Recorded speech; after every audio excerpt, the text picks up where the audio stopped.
అవసరం ఏమున్నది? అరెస్ట్ చేసేటప్పుడు నేను హరీష్ రావు అరెస్ట్ ఏమన్నారు తెలుసా నేను హరీష్ రావు ఏమన్నారు తెలుసా 18 నెలల కాలంలో కేటీఆర్పై 14 కేసులు పెడతారా? స్థానిక సంస్థల ఎన్నికల నేపథ్యంలోనే కేటీఆర్పై కేసు. అలాగే కేటీఆర్ని టచ్ చేస్తే బీఆర్ఎస్ కార్యకర్తలు, రాష్ట్ర ప్రజలు కాంగ్రెస్ పార్టీని భస్మం చేసేస్తారన్నారు. శపించారు హరీష్ రావు మిమ్మల్ని. అయితే నేనేమంటున్నా అంటే వారి సరే వాళ్ళిద్దరి మధ్యన ప్రేమ చిగురించినందుకు సంతోషపడదాం కానీ ఇప్పుడు కేసులు అంటే తప్పు చేసే ముందు ఉండాలి. ఇప్పుడు ఉత్తగానే కేసు వేస్తాము, పోలీసులు సరే సరిపడదుగా. గవర్నమెంట్ కు అనుకూలంగా ఉంటారు. కోర్టులు అట్నే ఉంటాయా? హైకోర్టు కాంగ్రెస్ పార్టీదా, లేకపోతే సుప్రీంకోర్టు కాంగ్రెస్ పార్టీదా? పోలేదా? మనోడు వేయక ముందే పోయి అసలు అది ఏందో పైగా తెలియక ఇప్పుడు ముందే కోర్టులు అక్షంతలు అన్ని జల్లడాలు మొట్టికాయలు అన్ని పడుతున్నాయి. చేస్తూనే ఉంటాయి కదా, న్యాచురల్ కదా. నీ ఇష్టం వచ్చినట్టు ప్రభుత్వం చేసి ఒక చర్య చేసి దానికి మద్దతు చెప్పమంటే కోర్టు ఎందుకు చెప్తుంది? ఇప్పుడు మనోడు పోలేదా, నాట్ టు అరెస్ట్ అని పోయిండు. అవును. నేను ఎందుకు ఇప్పుడు నిర్ణయం తీసుకుంటారా బాబు? నువ్వు కొంచెం ఆగరాదు. అది ఏదో వాళ్ళు ఇప్పుడు కేసు ఫైన్ చేసిండ్రు, అది ప్రైమరీ లెవెల్లోనే ఉంది. నీ మీద ఛార్జెస్ ఉన్నాక అవి కరెక్టా కావా అనేది చూసి నిన్ను అరెస్ట్ చేయొద్దంట అని చెప్పింది. అది నువ్వు సుప్రీంకోర్టుకు పోయినాక అదే చెప్తుంది. కాబట్టి మీరు ఈ తొందరపాటు తత్తరపాటు వెనుక, కేటీఆర్ ఆతృత వెనుక, నేను మా బావను మా చెల్లెని వెనకకి నెట్టి నేను ముందుకు రావాలనే తపన అంటే ఎట్లా కనపడుతుంది కాదండి, దీంట్లో. ఈ ఆత్ర జైలుకి వెళ్తే ముందుకు వచ్చినట్ట నిన్న అట్లనే మంత్రి సీతక్క అనుకుంటా బహుశా. అట్లా అని కూడా మా ముఖ్యమంత్రి గారు చెప్పిండు. కవిత గారు ముందు పోయింది కదా, ఫస్ట్ కమ్ ఫస్ట్ సర్వ్ లెక్క. అదే అంటున్నా. మరి ముఖ్యమంత్రి ముందు అంటే ఇది అవుతుంది. ఇప్పుడు మరి ఆ కాదు, లెక్కన ఇది ఇప్పుడు చూసి పెద్ద క్వాలిఫికేషన్ అయిపోయినట్టుంది. అంతే. ఇప్పుడు జైలుకు పోయిన వాళ్ళు ఇట్లేదో అయితేనండి. ఇది ఇది ఒక చర్చ. నేనేమంటున్నా అంటే కోడ్ ఆఫ్ కండక్ట్ పక్కన పెట్టండి. ఇప్పుడు నేను అంటున్నా ఒక మాట, ఉమ్, అన్నిటికంటే ఆర్బీఐ ఒక ఒక ఫైన్ వేసింది రాష్ట్ర ప్రభుత్వం మీద. మీరెందుకు విదేశీ కరెన్సీ సంస్థకి. రూపంలో వాళ్ళకి చెల్లించిండ్రు నాకు తెలియకుండా? ఉమ్, ఎందుకు మనం బ్యాంకును దాటి చేయాల్సిన అంత ప్రజా ప్రయోజనం ఏముంది బ్రదర్? నన్ను అంటే ఒక మాట, సెక్రటరియట్ చుట్టూ పెట్టి సెక్రటరియట్ మొత్తం జామ్ చేసి సామాన్య ప్రజలకు మనం ఆ సమస్యలు సృష్టించింది ప్రజా ప్రయోజనాల కొరకు అంటుండు మిత్రుడు కేటీఆర్. తీసుకుపోయి 100 ఎకరాలకు ఆ గుట్టలలో లెక్కనో ఇచ్చేసి ఈ ఫారంలోనో ఏ ఫారంలో చేసుకుంటే ఎవ్వరికన్నా తిప్పలు ఉండునా? అది ప్రజలకు సమస్యలు. మళ్ళా నడి మధ్యన పెట్టేసి ఎట్లా ఉంటుండే అప్పుడు ట్రాఫిక్ జామ్లు?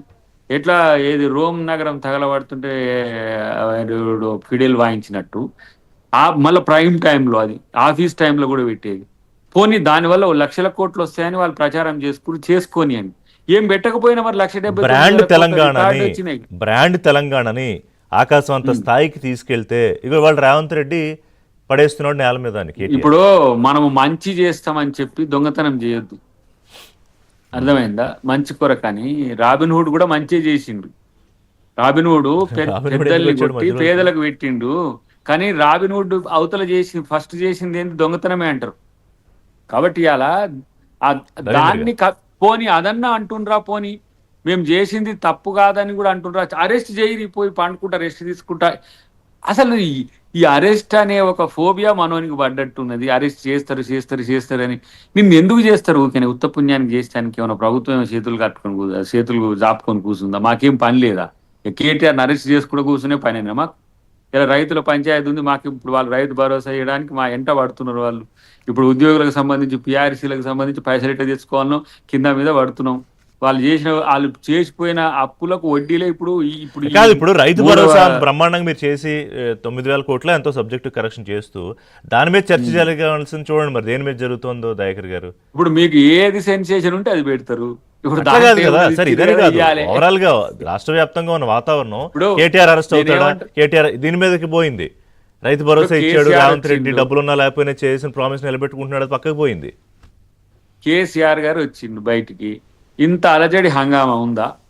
వచ్చిండు కామ్గా కమిషన్ ముందు పోయిండు. నేను ఇంకెవరా చెప్పుకుంటాను, ఆయన నేనేం చెప్తాను రాసుకో అన్నాడు. పోయిండు, వచ్చిండు కామ్గా ఇంటికి పోయిండు.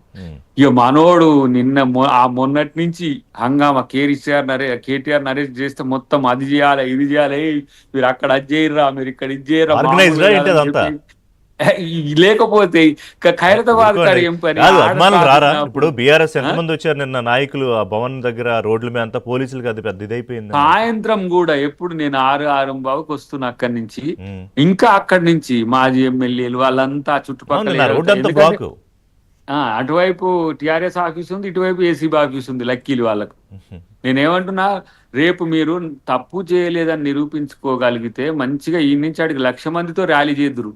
తప్పు చేస్తే సరే ఏ విధంగా మీరు అరెస్ట్ అవుతారు ఇదంతా తర్వాత ముచ్చట. వ్యవస్థలు చూసుకుంటాయి. కానీ ఈ షో ఆఫ్ ఏంటంటే అరెస్ట్ చేయకుండా ఉంటే ఏదో జనం వస్తే కాదని కాదు, అరెస్ట్ చేసే సందర్భం వచ్చినప్పుడు ఎంతమంది ఉన్నా 1,00,000 మంది ఉన్నా చేస్తారు. అంతే కదా. కాబట్టి అరెస్ట్ అసలు పండు వండక ముందే తిందామనే కోరిక ఎందుకు, నేను తొందరగా జైలుకు పోవాలి ఇప్పుడు చేస్తే నాకు టీఆర్పీ పెరుగుతుంది అనే కోరికతో సరే అడుగుదాం, అదే విషయాన్ని చిన్న బ్రేక్ తర్వాత మన రవీంద్ర గారిని అడుగుదాం.